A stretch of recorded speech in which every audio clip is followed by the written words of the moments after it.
ایک علامہ کنتوری صاحب گزرے ہیں. علامہ کنتوری ظاہراً لکھنؤ کے رہنے والے تھے، بہت تقریباً 100 سال 150 سال پہلے کی بات ہے. ان کے بارے میں ملتا ہے کہ آپ ایک مرتبہ عاشور کے دن، یعنی ان کا طرز امتیاز یہ ہوا کرتا تھا اور طریقہ کار یہ ہوتا تھا، عاشور کے دن عزاداروں کی خدمت میں نیاز کے طور پر چائے تقسیم کیا کرتے تھے. اچھا مولانا تھے، اب ظاہر سی بات ہے وہ عشرہ اولیٰ تھا، تو اب وہ اس میں گئے ہوئے تھے مجلس پڑھنے جو ہے، اور ایک چائے والے دکاندار سے، اور وہ چائے والا جو ہے دکاندار مالک تو ہندو تھا لیکن وہاں پہ کام جو کر رہا تھا وہ مسلمان تھا. دیکھیے بھائی کوئی ایسا نہ ہو کہ یہاں پہ مولانا صاحب کی بات کا مولانا ہو کہ جو ہے ہندو کی چائے منگا کے اور اس کے بعد کس میں نیاز میں تقسیم کرتے ہیں. نہیں، میری باتوں پہ غور کیجئے. مولانا اس دکاندار کے یہاں سے، جہاں پہ دکاندار مالک کون تھا؟ ہندو تھا، لیکن کام کرنے والے وہاں پہ مسلم تھے، ہاں، ان کے ذریعے سے 200 کپ جو ہے وہ چائے کی پیالی منگوا کے تمام مومنین میں، عزاداروں میں تقسیم کرایا عاشور کے دن.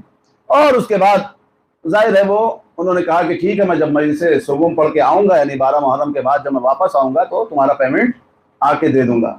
بہت توجہ چاہ رہا ہوں، اب دیکھیں ملاحظہ فرمائیں کیسے واقعاً کس طریقے سے رحم و کرم فرماتے ہیں مولا.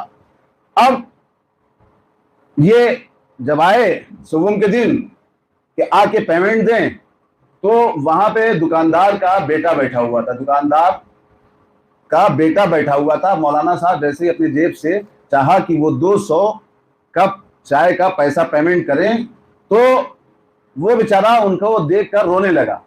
مالک کا لڑکا جو ہے، ہندو مالک کا لڑکا جو ہے وہ رونے لگا اور کہنے لگا مولانا صاحب آپ پیسہ رکھے رہیے، ہمیں پیسہ نہیں چاہیے. اس نے کہا کیوں بھائی، میں نے آرڈر دیا تھا اور مجھے تو بہرحال پیمنٹ کرنا ہے، میں وعدہ کر کے گیا. کہا نہیں، اصل میں ہوا کیا کہ کل میرے والد جہد کر گئے، ان کا انتقال ہو گیا اور ہم جا کے ان کو جلا کے آ گئے شمشان گھاٹ سے، گویا اپنی زبان میں کہا جائے تو. اس کے بعد وہ رات میں میرے خواب میں آئے اور مجھ سے آ کے کہا کہ بیٹا وہ علامہ کنتوری صاحب سے 200 کپ جو چائے کا پیالی کا جو پیسہ لینا تھا اس کو نہیں لینا، اس کی برکت سے مولا حسین نے مجھے بخش دیا ہے.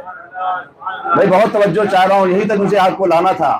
آپ دیکھیے وہ مالک کون ہے؟ ہندو ہے. وہ کہہ رہا ہے بس اسی 200 کپ کی پیالی جو ہے اس نے میری کیا ہے بخشش کا سامان فراہم کر دیا. میرے مولا مظلوم امام آقا حسین غریب زہرا، وہ ظاہر سی بات ہے جب وہ دشمنوں کے اوپر اتنی نظر کرم فرماتے ہیں تو آپ سوچیں اگر من و شما کوئی بھی، اب مولا کے ہاں ایک ایک چیز کا، ایک ایک تینی تک کا حساب کتاب ہے. میں ظاہر سی بات ہے واقعات پڑھنے کا کم عادی ہوں لیکن کبھی کبھی جو ہے اس کا سہارا لیتا ہوں. تو میرے مولا ظاہر سی بات ہے دوستا با کجا کنی محروم تو کی بر دشمنانہ نظر داری، یعنی آپ اپنے دوستوں کو کہاں محروم کر سکتے ہیں جب آپ کی دشمنوں پر اتنی نظر کرم ہوتی ہے، اتنی کرم فرمائی ہوتی ہے.